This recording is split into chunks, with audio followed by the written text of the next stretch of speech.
দিব এই সবকটা দিয়ে দিন ভাইয়া, সবকটা দিয়ে দিন ভাইয়া।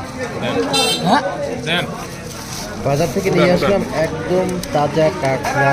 এটাকে বাসায় ফ্রাই করে খাওয়ার জন্য। মূলত কুয়াকাটা গেলে আসলে কাঁকড়া একটা দুইটা ফ্রাই করে খাই, তাতে আসলে রুচির কোনো পরিবর্তন পাই না, কারণ আবারও খেতে মনে চায়। আসলে ওখানে যে কাঁকড়ার যে পরিমাণ দাম, তাতে একাধিক কাঁকড়া ওখানে কেনার মতো সামর্থ্য আমার নাই।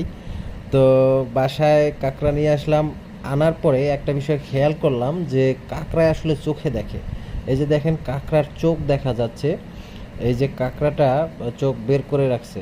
এখন এটা আবার এই চোখ বের করার পরে এরা আবার চলাচলও করে। তো আসলে এই বিষয়টা কখনো খেয়াল করে দেখি না যে কাঁকড়ায় চোখে দেখে কিনা। অবশ্য কাঁকড়া ফ্রাই খেতে অনেক সুস্বাদু, যারা খেয়েছে তারাই জানে। এবং কাঁকড়া ফ্রাই আমার অনেক পছন্দের। আপনাদের কার